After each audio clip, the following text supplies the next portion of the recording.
I'm Angela Yvonne, and welcome to Vegan Pop. Now, the first thing people think about when they're becoming vegan is, I'm going to have to give up my cheese. But I am here at Riverdel on Washington Avenue in Brooklyn, New York, where they specialize in house-made vegan cheeses that are sure to change your mind.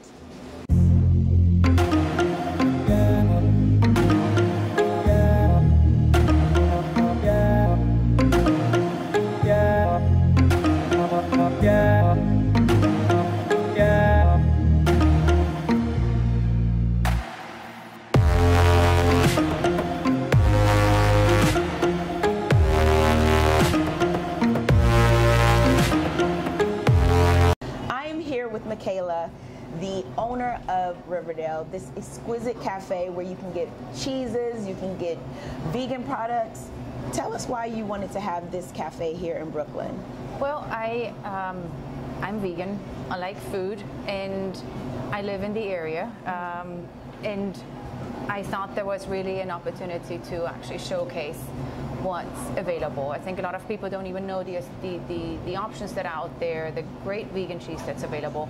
So I kind of wanted to bring it all under one roof and show people what's available and show them how great vegan cheese is. Yes, because from my experience, speaking to other people who are wanting to cross over to vegan, cheese is the hardest thing that people want to get. Yeah.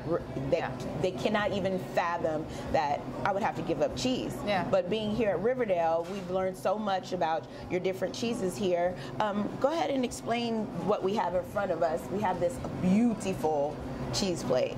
So this is a selection of our house-made cheese. We do make our own cashew cheese. We do also source a lot of other brands.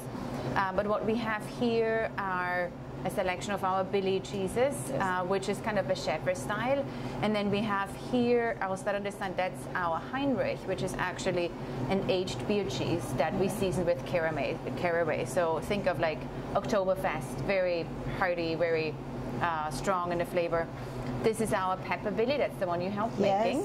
Yes. One of our most popular one. We use smoked bourbon pepper that we source from Kentucky for this one. This is our Drunken Billy. This is infused with port. And then this is our Truffle Billy, which we use minced truffles for, so not just the truffle oil, but actual minced truffles. And that's the spicier one. It's our Picante. We use a little bit spicy peppers that we mix in, but then also use for the crust on the outside. Oh my gosh. Most of them are, so all of them are cashew based. Right. All of them are fermented, depending on which type you're making, 2 to 3 days. And then some of them are aged. This one's aged at least 2 weeks.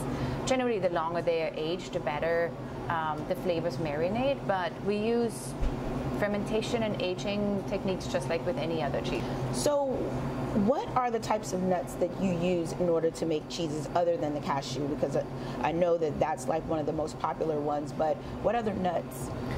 So the ones we make in-house, we use cashews, okay. But we do carry other cheeses that are made with other nuts such as macadamia. Macadamia makes a really nice cheese.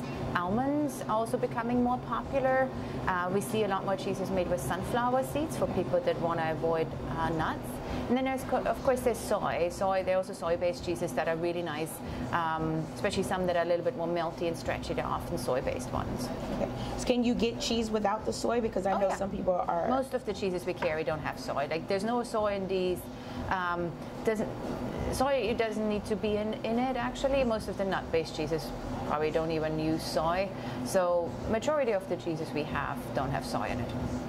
What would be, since everyone is, the big question is, I want pizza, which cheese would I use to melt it and give me the most?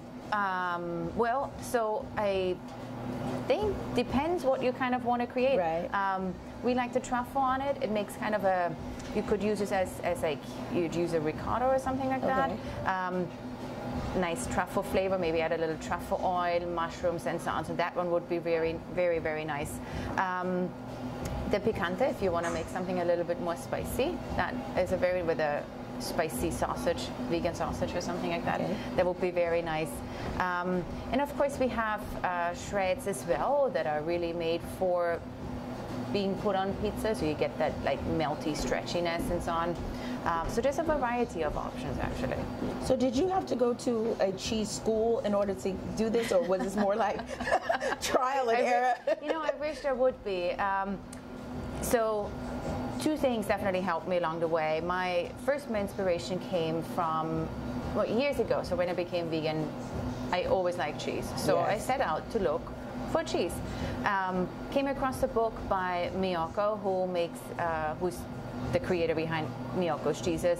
She actually years ago wrote a book about vegan cheese making. So that was my first inspiration. So I started pretty much working my way through her book. So she was, I guess, laid the foundation. And then a lot trial and error. You experiment, some worked out, some worked not so much, and so it's a lot of experimentation. And then shortly before I started my business here, I wanted to get a little bit more hands-on culinary training, so I went to a cooking class by Matthew Kenny. Part of it focused on raw vegan cheese making, so that was also, I particularly looked for something to just kind of help me a little bit more with my culinary training. But I'm not a trained chef. It was really, I guess most of it is trial and error. Well, these are beautiful cheeses. Thank With you. people, with the culinary advancement of veganism, what do you think that people should know when they're crossing over? Because what do you think is the important key to, making your cheeses, just cooking in general? Yeah. So the way I explain it to people that are just crossing over or that are starting to dabble in vegan cheese is the way you want to look at it is like you wouldn't compare a cow cheese to a sheep cheese, right? Two different things. You don't say a brie is the same as a Gouda. It's not. And that's how you should look at this as well. There's cow cheese, there's sheep cheese, there's nut cheese.